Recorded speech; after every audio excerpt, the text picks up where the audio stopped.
and especially O2O and other areas, especially where with consumer services, I mean, it's thriving in China, and regulation has a tendency to put a damper on that. Yeah, and the food safety problem is probably just a downside to that. I mean, if you want to enjoy more convenient services, if you want food delivered to your door, then you have to shoulder the risk of having dirty food. And if all fails, you can certainly try to be an ostrich. You know, remember that famous Chinese saying, 眼不见为净. Just enjoy the food that's delivered to you and not think about anything else. Yeah, I mean, honestly, I would recommend in general, however, that people make their own lunch. I mean, it's just, it'll end up being healthier. You'll be able to determine how much salt, how much sugar, how much fat is in your lunch, and you'll probably end up feeling better anyway. You're preaching to the wall, because if these people can follow your advice, then they don't need those apps. And, you know, the reason that they use these apps is just they absolutely don't want to cook. Yeah. They don't have time. So set your priorities right. Yeah.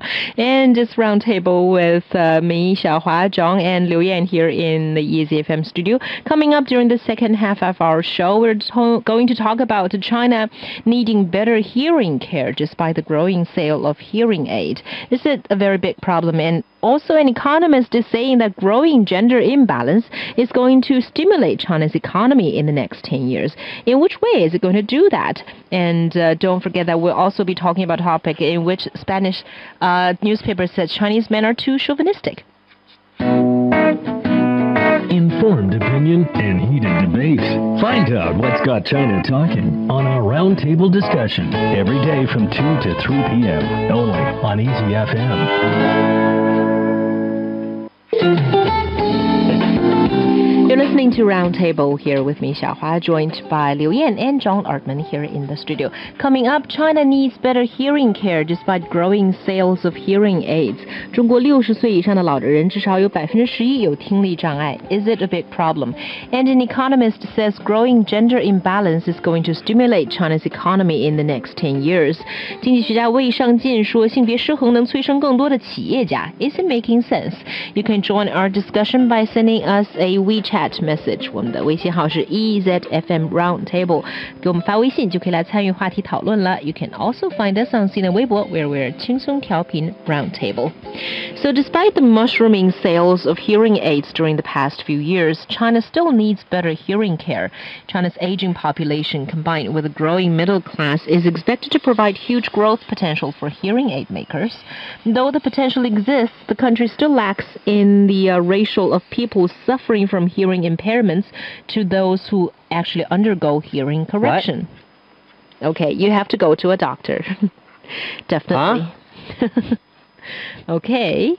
Okay, you should get some kind of reward for acting so hard. Yeah. And actually, I act so hard.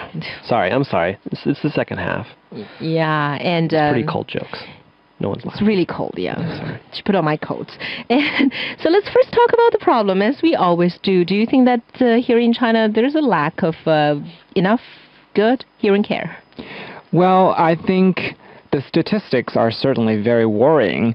According to the World Health Organization, about 150 million people in China suffer from various hearing disabilities.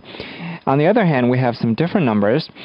According to Hu Xiangyang, who is with China Rehabilitation and Research Center for Deaf Children, in China, almost 28 million people suffer from hearing impairment. So 28 million, 150 million, that seems to, wildly different. Anyway, even if we're just looking at 28 million people, that's still a large number. And as you mentioned earlier, 11% of people older than 60 years old have hearing impairment as well. So overall, we do have a big problem on our hands. And if we just look at these worrying numbers, I would say